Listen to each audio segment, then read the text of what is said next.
Okay students, good morning. आज का हमारा क्लास है फंक्शंस पर, है ना। सबसे पहले हम लोग देखते हैं व्हाट इज फंक्शन। फंक्शन क्या होते हैं।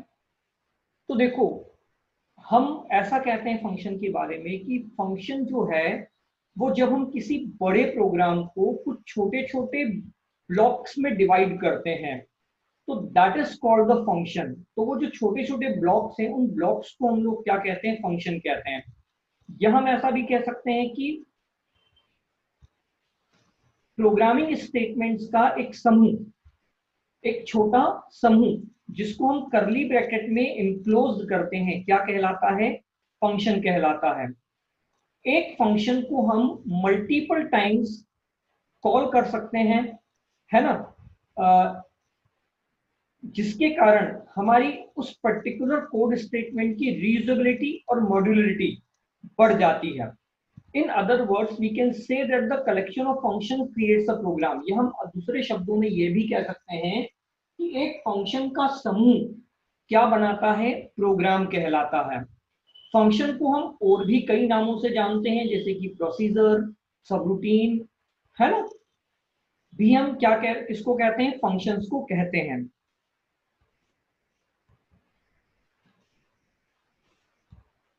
अब बात करते हैं एडवांटेजेस ऑफ फंक्शन। भाई फंक्शन की क्या एडवांटेजेस हैं। तो देखो, there are following advantage of C function. C function के निम्न एडवांटेज है। तो by using function we can avoid rewriting same logic code again and again in the program. यानी कि प्रोग्राम में अगर हमें एक ही लॉजिक या एक ही कोड बार बार लिखने से हम लोग बच जाते हैं। मतलब एक बार लिख दिया, फंक्शन में रख दिया उसको, उसके बाद जब भी उस लॉजिक या उस कोड की जरूरत है हम फंक्शन को कॉल कर लेंगे और हमें बार बार उसे लिखना नहीं पड़ेगा। We can call C function any number of times in a program and from any place in a programme.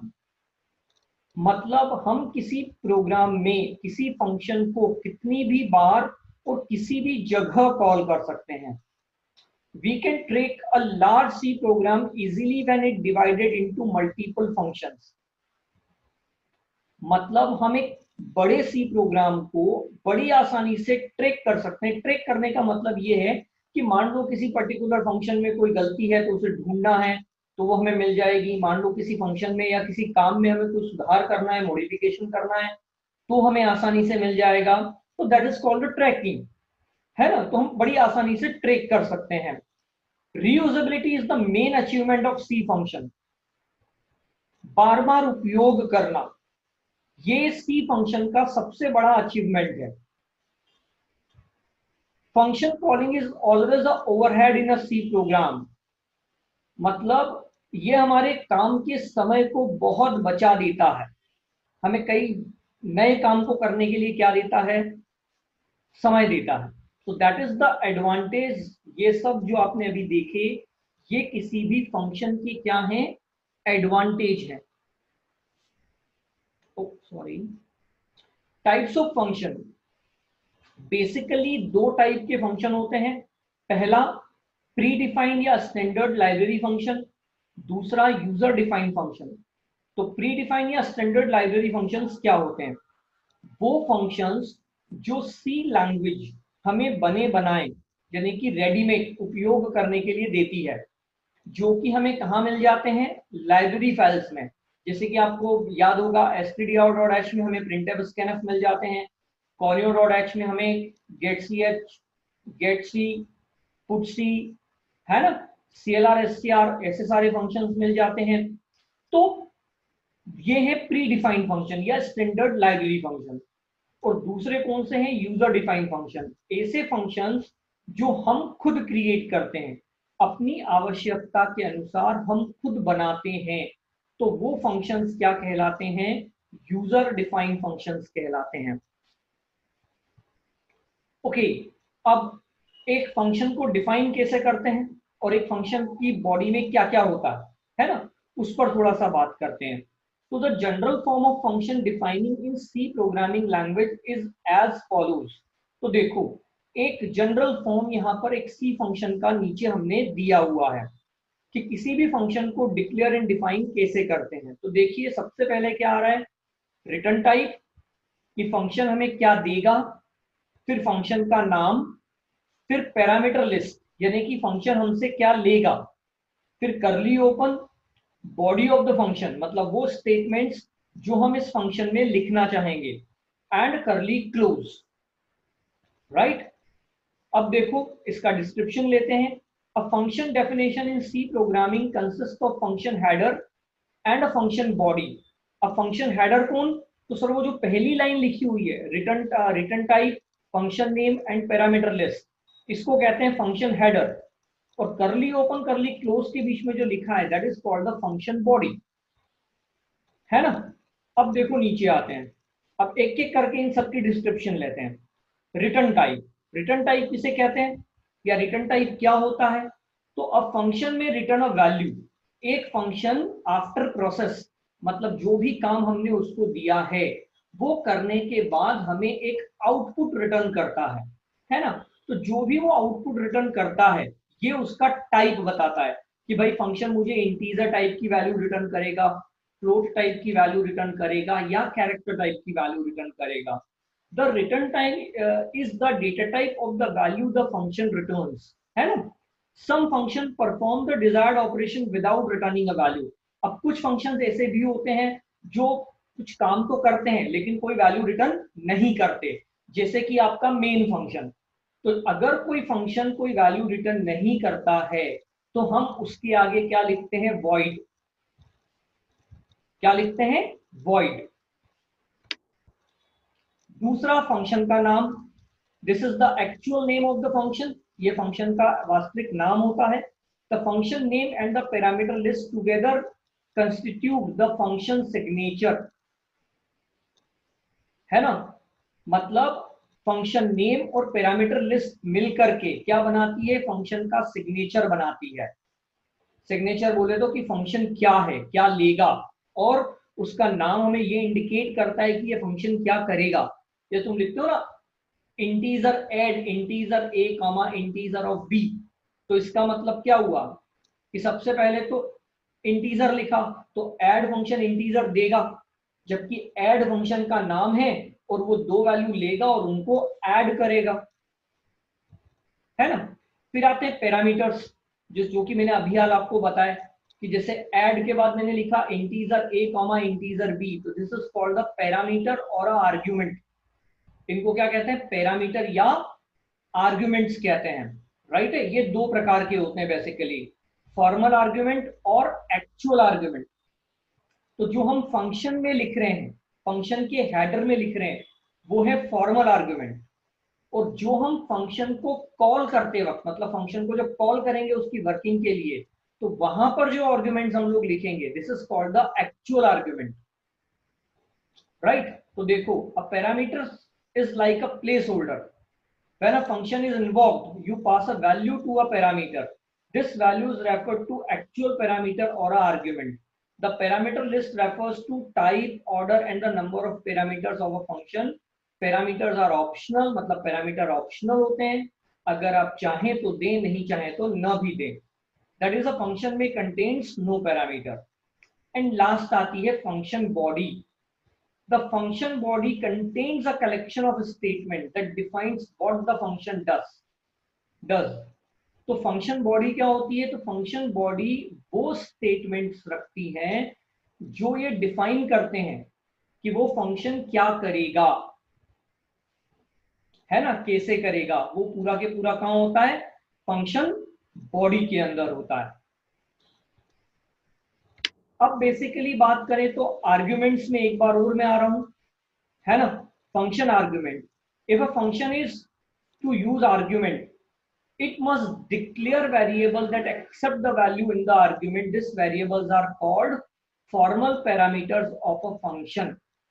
देखो नीचे एक एग्जांपल दे रखा है मैंने, integer add integer a comma integer b, तो यहाँ a और b क्या कहलाएंगे, फॉर्मल आर्ग्यूमेंट्स कहलाएंगे, यानी कि वो आर्ग्यूमेंट्स जो फंक्शन के लिए इनपुट लेंगे, जिनके बेस पर फंक्शन अपना पूरा काम कंप्लीट करेगा। फॉर्मल पैरामीटर्स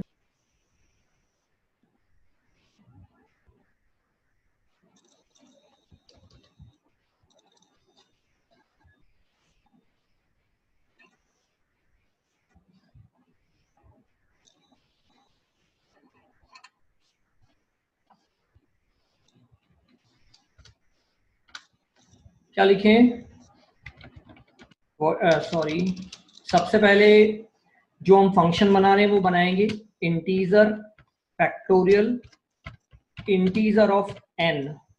तो देखो ये मैंने फंक्शन का हेडर लिखा है। क्या लिखा है इसमें कि एक फैक्टोरियल नाम का फंक्शन बना रहा हूं जो मुझसे एक वैल्यू लेगा और मुझे एक वैल्यू रिटर्न करेगा।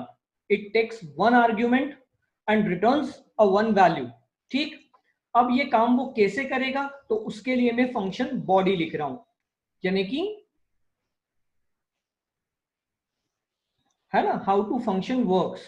तो देखो इंटीजर ऑफ r एक वेरिएबल लिया, क्या सॉरी l एक वेरिएबल लिया लूप चलाने के लिए। लूप लगाया कि for l equals to n minus one, कि n माइनस वन से लूप चालू होगा। कब तक चलेगा, जब तक कि l की वैल्यू बड़ी और बराबर है किससे, एक से, semicolon l minus minus curly open. यहां क्या लिखूं, n equals to n into l और ये कर ली क्लोज, और रिटर्न कर दी किसकी वैल्यू, n की वैल्यू, और ये सेमीकलन और ये कर ली क्लोज। तो देखो क्या किया भैया हमने, n में एक वैल्यू ली, मान लो 5, लूप कहां से कहां तक चला, 5 माइनस 1 से 1 तक, मतलब l की वैल्यू क्या क्या आएगी, 4 3 2 1। मल्टीप्लीकेशन क्या हुआ, 5 इंटू 4 20, 20 इंटू 3 60, 60 इंटू 2 120, 120 इंटू 1 120। और मैंने जैसा कि ऊपर फंक्शन के हेडर में बताया है कि मैं एक इंटीजर वैल्यू रिटर्न करूंगा, तो मैंने एक इंटीजर वैल्यू यहां से क्या कर दी, रिटर्न कर दी। नाउ अब मैं आता हूं वॉइड मेन के पास, कर ली ओपन, इंटीजर ऑफ x एक वेरिएबल लिया, ऐसा लिखा printf इंटर अ वैल्यू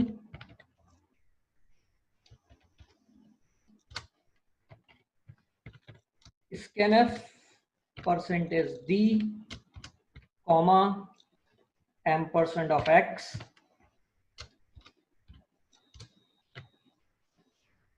है ना, और एक वेरिएबल और ले लेते हैं कॉल्ड रिजल्ट,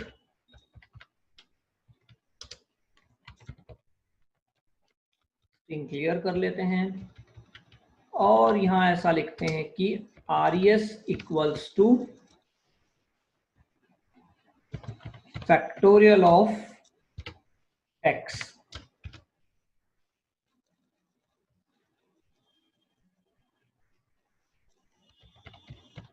printf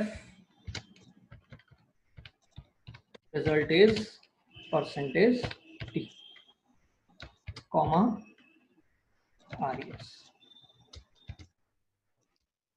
और ये कर ली क्लोज, सॉरी एक ch लगा लो,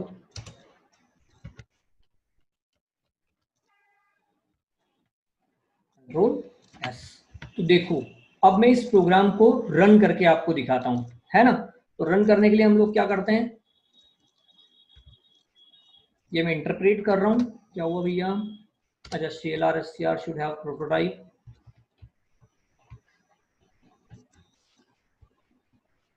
f2 fact.c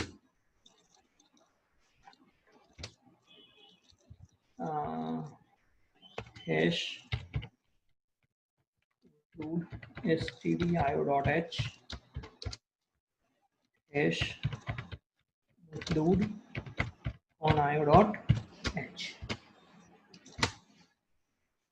चलो भैया f2 लिया, इंटरप्रेट करते हैं। देखो हमारा मेन फंक्शन कॉल हुआ, सबसे पहले screen clear, then enter value message मिला, एंड यहां पर वो हमसे एक क्या मांग रहा है, वैल्यू मांग रहा है जिसका क्या निकालना है, फैक्टोरियल। तो ये मैंने लिखा 5 और एंटर किया, जैसे ही 5 लिख के एंटर किया, अब अगला स्टेटमेंट वो आया factorial of RES equals two factorial of x पर। ये हो रही है फंक्शन की कॉलिंग। ये हम क्या कर रहे हैं, फंक्शन की कॉलिंग। तो फंक्शन की कॉलिंग टाइम पर जिस वेरिएबल की वैल्यू हम फंक्शन को देते हैं वो क्या कहलाता है, एक्चुअल आर्ग्यूमेंट। तो यहां x कौन हुआ, एक्चुअल आर्ग्यूमेंट। तो एक्चुअल आर्ग्यूमेंट की वैल्यू मिली किसको, n को। तो n चूंकि वो वैल्यू हमसे रीड कर रहा है इसलिए n कौन, फॉर्मल आर्ग्यूमेंट। n कौन, फॉर्मल आर्ग्यूमेंट। अब देखो यहां से आगे कैलकुलेशन हुई, फंक्शन बॉडी ने अपना काम किया, उसने फैक्टोरियल कैलकुलेट किया और रिटर्न कर दी वैल्यू। तो रिटर्न वैल्यू किसके पास आती है, अगेन फंक्शन के पास, और फंक्शन वो वैल्यू किसको दे देगा, RES को। और ये हमने RES की वैल्यू प्रिंट करवाई एंड गेट CS से हम अपना रिजल्ट देख सकते हैं। तो रिजल्ट कितना आया, 120।